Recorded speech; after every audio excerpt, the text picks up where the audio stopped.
Hey, welcome back to Robocraft, guys. I am Wraulin, and today we're going to be talking about some of the changes coming out next week, and I'll be showing you two of my new robots, including this, the flying egg. So let's take it into a match here, and today I'm here joined by T-Tomer15, who is a regular viewer here on the channel.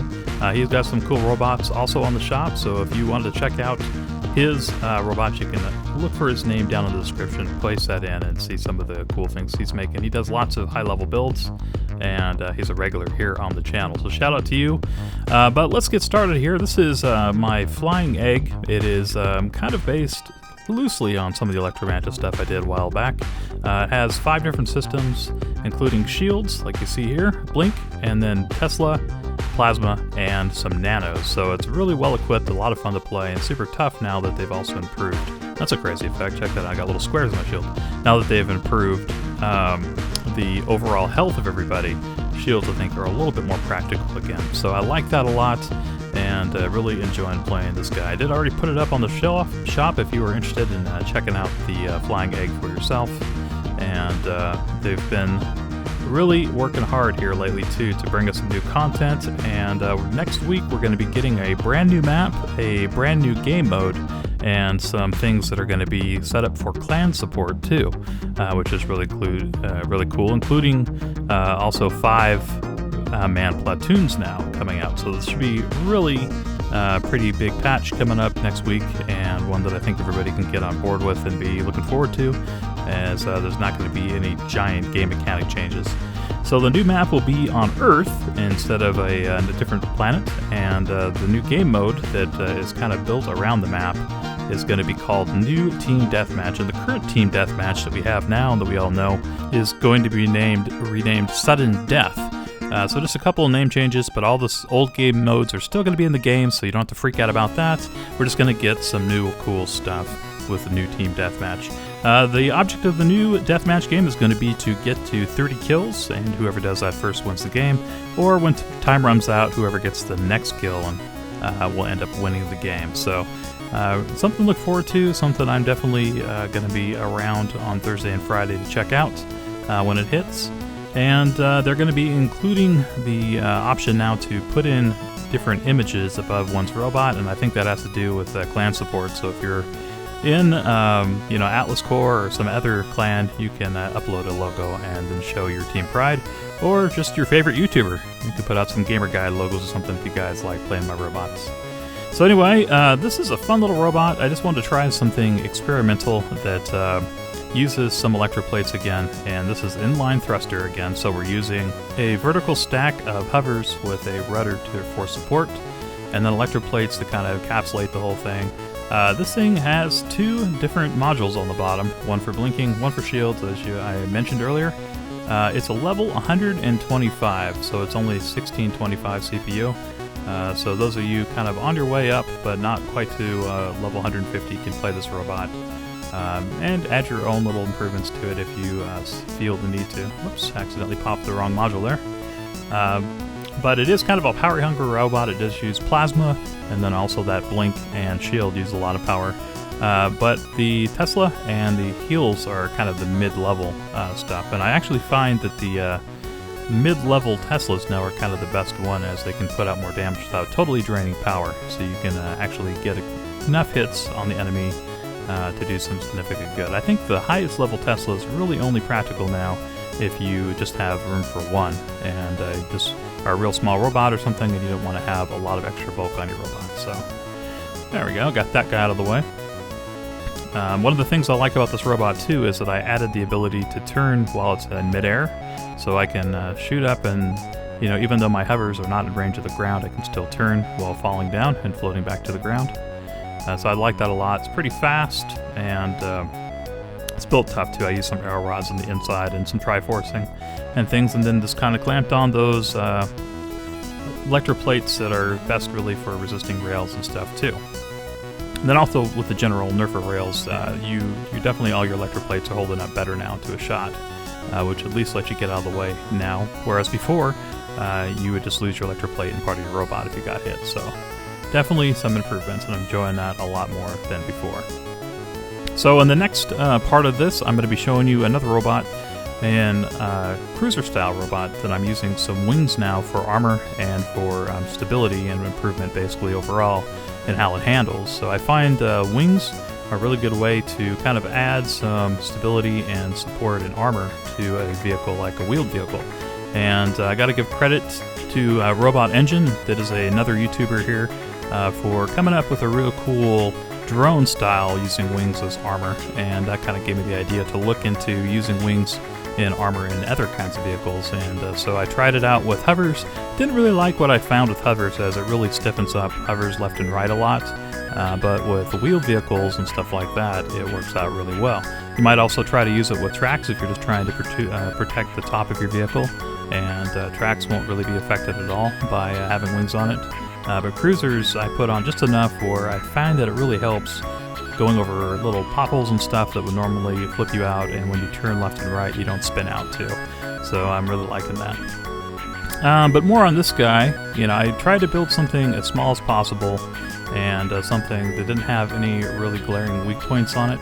If you get, shot on the face, those the three actually, Tesla blades should help soak up some of that damage, and from the backside I have those modules on the bottom that will soak up a lot of the damage as well, but it is kind of a narrow gap in the center, and most of the time when you take shots you take them on the flank with the electroplates and stuff like that. So anyway, a lot of fun. I had built the flying egg before some of the recent changes, but I find it a lot more practical now, as you need a lot less plasmas and stuff to have a viable robot, and instead of using SMGs, I went ahead and added nanos, as I feel like having all these different tools in your box is really great, because you can kind of be ready for just about any situation somebody comes at you with. Like right here, I'll show you, I can go and turn to the right, and as I drift down, then surprise somebody, as I have the radar jammer on top and radar. So I try to include as many of the amenities that is practical to put onto a vehicle of this size, and I like it a lot. So we take them out with some Teslas. Nice. And we got our shield here to protect it against missiles if somebody's trying to sneak up on you. So it's a high utility vehicle, and one that I find lots of fun. You kind of got a tool for any situation you run into. Anyway guys, thank you for joining me here on GamerGuide channel. I'd appreciate it if you would give me a thumbs up on this video. If you guys are visiting for the first time, please consider subscribing. I do lots of videos for Robocraft, and some for other games too, like Astrolid I'm occasionally doing some videos for now, and then Crossout, which is kind of a similar game, but one that hasn't really gone live in beta yet. Though some people have been getting Crossout just by going into buy a premium pack, and then you're basically allowed to get into the game immediately once you do that. So if you are interested in Crossout, it's not available on Steam. You have to actually go to the Crossout website and get the direct launcher from them. So, but definitely a lot of fun. I have been seeing a lot of mechs lately, especially with the improved electroplates and armor and stuff. More people, I feel, are doing that. And speaking of the Robot Engine flyer, that looks a lot like it right there, with all those wings and a little bit of cosmetic stuff added onto the front, which I think makes it look kind of cool. You got some pinchers on it. And who doesn't like a good looking robot, right? I usually try to build for performance, so a lot of times I'll add on parts that are maybe a little more practical, or they have a higher CPU count and are harder to knock off. I feel like adding a lot of cosmetics onto robots oftentimes just add more bulk and increase your hitbox without really giving you a lot of extra armor. So I don't usually add on a lot of frivolous extra cosmetics myself, unless I really needed to cover up something else that's vital and can reroute damage to another part of my robot. But I have had fun playing with wings and playing with some of the other high-level components that have been really boosted a lot in their health since the major changes, including the movement parts. Mega wheels, mega hovers, and stuff are all great for their functionality, but also for their armor. So it looks like we did pretty well here. I got 3 kills, 0 deaths, 6 assists, and didn't do a lot of healing there, a little bit, but it was enough to kind of boost me and put me right in the middle of the scoreboard. So anyway, it was a lot of fun. Thanks a lot to Tomer for playing with me in that game. We've been playing occasionally, and I played with a couple other people here from the channel too, so if you guys see me online, feel free to send me an invite. I'm not always available. Sometimes I'm working on videos or working on builds, and in that case I probably won't play with you, but if I'm not right in the middle of something, I usually am down to play some games. So we didn't get too much awesome stuff out of the chest there, just kind of a normal one, with rares being a lot more prevalent. than they used to be. So here's my newest robot here, back on the Wraulin account though, because I'm back at level 150. I still haven't quite achieved level 150 on the GamerGuide account, but I'll work in on it. Anyway, the MOONSWEEPER is the robot I was telling you about that uses wings as both prism plating and the added ability to control a little bit easier with them on. It makes you go over bumps a little bit smoother, float a little bit more when you jump off cliffs, and also keeps you from spinning out, which I find is a problem with lots of robots. Now I use 10 wheels on this. Front and rear are both steering, and the middle one is the straight wheel. And then I protect the outsides with electroplates, with thrusters, and then with some extra blocks and double prism plating up front. So it's a super tough robot. I decided to go back with the purple and blue, as I kind of like the way it looked. It's a little bit different. It stands out, and I like the purple. It's a good color. So this just has radar, has a speedometer rather, on the back, and is pretty fast. It gets up at way over 200 miles an hour, about midway through. The wings, I find, add a little bit of drag to a vehicle, but it's not so much where I feel like it's a major detraction from not using wings. Left and right is a little bit slower when you're using wings on it, but it will save you in lots of instances if somebody's firing plasma or missiles at you and they hit the wings on your vehicle. I have one quick tip too for you if you're going to be building this and modeling your own design off mine. When you have your wings pointed forward or backward on a vehicle, make sure that when you're going in that direction, so like if on this vehicle I have my wings pointed backwards, so if I move backwards and I go off a jump, be careful, because a lot of times it will try to self-correct your vehicle and flip you or make you do like a reverse somersault. So the one way to get around that is to have wings both pointed forward and backward on your vehicle. If you wanted to use them as like a fender or something to protect your wheels, it might be a good idea. So wings definitely are worth it. It's about the same value as like prism plating, as the prism value is real close to what the wing is. So basically you get, for 26 CPU, 52,000 and some change in health. So it's about the same as a prism. And it holds together though, until you've done that full amount of damage to it. So I do like it a little bit better in some instances than just regular blocks, as you don't lose anything structurally until all the damage is done to the object and it falls off completely. So you have to do all that full, 52,122 damage, I think it is, to get the wing to fall off. So it's great against plasma, great against missiles, as they will basically bust off from the seam. And I have that gun in the middle kind of protecting the places where the wing is jointed, and then if you see on the left and right side I have electroplates there too, also protecting it against any flank attacks and keeping those blocks that hold the wings on safe. And then on the front I added some of the what used to be called Tier 4 electroplates, but basically just as fender guards and another way to help protect the wheel. And it works pretty well, and this guy's trying to be sneaky, trying to get around the corner, but one thing I really like about this is this vehicle is super tough, as I did a double prism plate up the front of it, and then with all the electroplates and things covering the wheels, it's super hard to get this thing to be immobile. So you can get back to the blades like I'm doing here pretty easily, and then get all your guns back and stuff if you've been in battle for a little bit. So I find that these are pretty survivable vehicles, and if you notice, I went a little light on the weapons. I did a little bit more in the armor work and protection on it, and just used 5 of the SMGs, the high-level lasers, before Megas, and then 1 of the ion disruptors on it, instead of really going overboard with lots of different weapons and modules and stuff like that. I just wanted it to be real super survivable. And it worked out pretty nicely. Check out this Walker guy with his Teslas. Looks like he's trying to sneak up on me and hit me with them, but not going to happen. You're just a little bit too slow. I definitely recommend putting Teslas on like covers and wheels, something a little bit faster, unless you're going to do like the jump down surprise attack, or you got one of those stealthy modules on your robot, something like that. Hey, another cool thing they're going to be adding to the game this Tuesday is smart weapons. So if part of your robot is blocking one of your guns, and the projectile won't hit your enemy, it just won't fire and will save you that power. But the smart weapons could also be kind of an opportunity for us to make some more interesting robots. So if you wanted to hide guns in the center of your robot or behind an armor shield wall or something like that, and then have them operational later after part of your robot's destroyed, that's an option. And a lot of people like building with a lot of guns and spamming weapons all over their bot, as it's usually pretty good armor and a way to kind of protect your robot. And also keeps you out in the battlefield longer and keeps you fighting, especially when the enemy is trying to pull off your guns and you're trying to take theirs. So definitely some new opportunities with that. Hey, check it out. Those wings just kind of saved me there, as those missiles that came in took out the wings, but I still have all my wheels and the backside of my vehicle because the wing plating basically worked pretty well there. So I'm not really sure if I'm going to call it anything cool, but that's kind of the reason why I put the wings on the back, as they can take huge hits and my vehicle stays intact. There you see I lost 2 wheels and a little bit of my underframe, but all those 4 wings I have on the back basically saved my robot and worked real well against missiles, and works great against plasma shots and stuff too. And then also I had some of the electroplates in there too. It looks like take a couple hits as they're darkened now.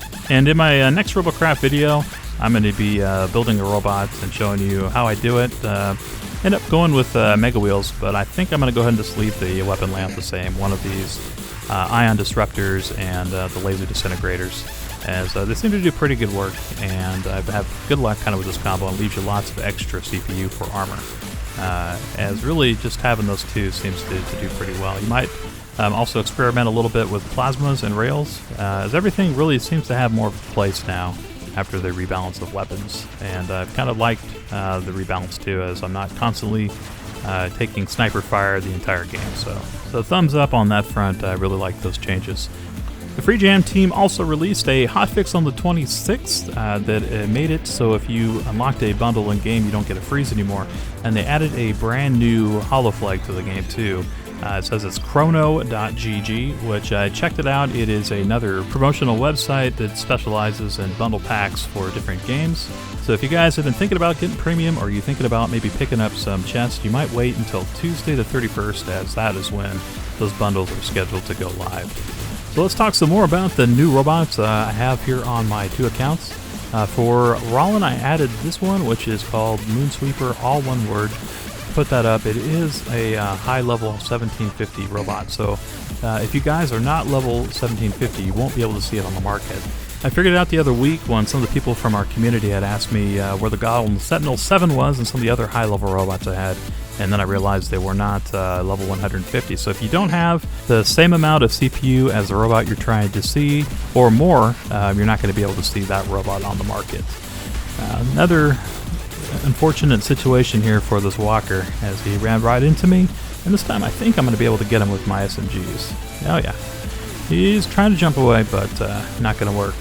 I have heard people say that are kind of coming back to the game that they don't like the lasers as much as they used to be, but I find that the laser disintegrators are actually really powerful. It just takes a little bit more patience to get that satisfaction of destroying your enemy with the disintegrators, as they are a little bit slower in between shots than they used to be, but I definitely do like them.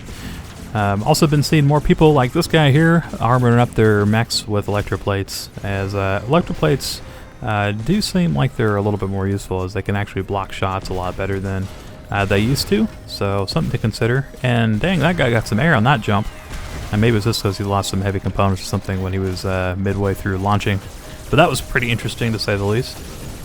Alright, so now on to some non-Robocrafty news here for the channel. 2 important things. One is that on the week of the 19th through 26th or 25th, basically in about 3 weeks from now, I'm going to be taking a vacation.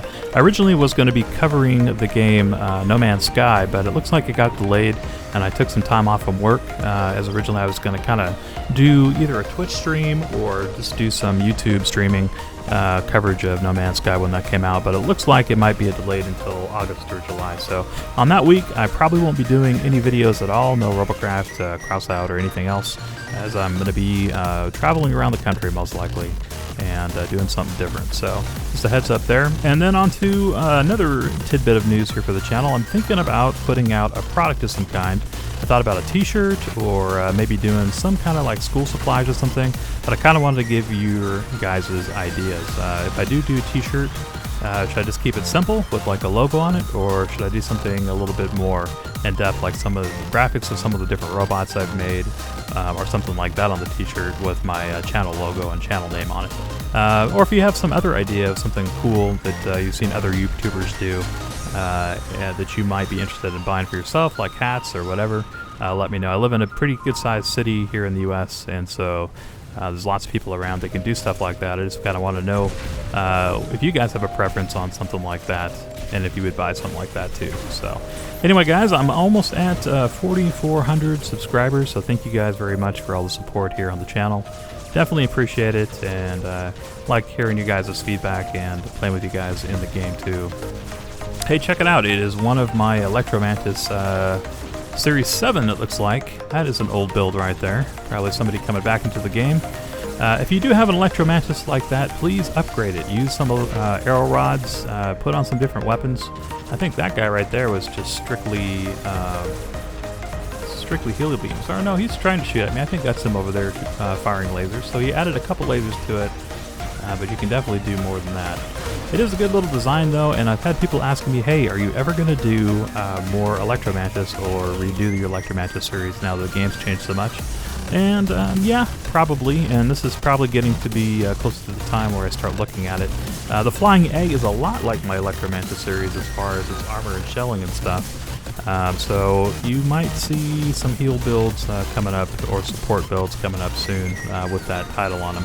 I usually try to take my time when I'm building those, as there's a lot more like considerations and stuff too to get something that's really truly encapsulated in a small space and does great against enemy damage. But if there's ever time to kind of come out with a new series, probably we're getting pretty close, or now's the time for it. But yeah, check it out. It is definitely the Electromantis 7. So thank you very much. If you are, what is this, PK guy? PKHF guy? Thanks a lot for watching my videos and for building the Electromantis 7, and sorry for almost killing you with my shotgun. So there's kind of what I was talking about earlier when I said, like, if you have wings faced pointing in one direction and you're moving that way and you get error, you could possibly flip. That's what those wings basically do when they're mounted on a vehicle forward or backwards, instead of like more traditionally like an airplane with rudders and wings on the side. So keep that in mind when you're building your own stuff. Alright, let's go ahead and finish up this match, and we'll call this an episode, as I've been talking for quite a long time here. I guess it's been over 20 minutes now at least. And let's see if we can knock this guy out. So it doesn't seem to have too much in the way of plating. He's going down, and his buddy didn't help him heal very much. But he probably will get away, as he has got a lot of those electroplates. And I haven't seen that guy die yet. We'll have to see how he does at the end of the scoreboard with the Electromantis 7. Well, looks like we got another shotgunner here as support, so that works really nicely. And let's see if we can take down their base now. Let's get a couple shots here on their generator. And they're kind of all sitting down there defending the front, but if I just stay back here behind this wall, I can get a pretty good amount of shots here and maybe take out that first team. Oh, looks like somebody sees me. They're trying to peg a couple shots on my ion disruptor. And that's usually what happens. Usually people try to peel off the ion disruptor right away when they see me. And this guy came up with his with his heal beams on. That wasn't good, and I blew his face off. And then we got the other guy coming around to help. Maybe we can get this guy out of the way to take off his ion disruptor. He loses a lot of his health. This guy again. He's out for vengeance. I'm going to see if I can get away. We'll see if we can prevent from doing a flip this time. We do a little turnaround. Ah, we got caught air again, so got situated. But the nice thing is it only takes 3 seconds to flip around, and we'll definitely get back to base, as this thing is a super duper tank. You can see my wings there a little darker. They're doing their work, and yeah, no problem. Back to base. I don't think I've died yet in this match with this thing, so that's pretty awesome. Like I said, though, it is prism plated a lot, and then having basically the equivalent of double prism plating on the back with those wings covering up their rear wheels and mid wheels too. Alright, let's go toe-to-toe again with Mr. Mech. Nope, looks like I won't get the chance. So we won that game. Thanks to my teammates getting in there, taking down the tower, so good job to those guys. Didn't take very long. And looks like no deaths. We got 5 kills and 8 assists. Did manage to take down the top spot as I took lots of towers down, and that's really the points that make a big difference. Looks like PK Guy did pretty good with healing, 4,728. So that was cool to see the Electromantis in the game for sure. So let's see how we fare here on the chests now, as I should get the Protonium, and hopefully I get something cool in it. I find it kind of funny that rares are so common that they are pretty much more common than uncommon items, so they're not really rare at all. Hey, check it out, I got a flag I didn't have before. Oh, Kazakhstan. Oh, very nice, very nice. Glorious nation like Kazakhstan. Anyway, guys, if you know what that's from, props to you. And I look forward to seeing you guys back here for some more great gaming videos here on GamerGuide channel. Until next time, be well.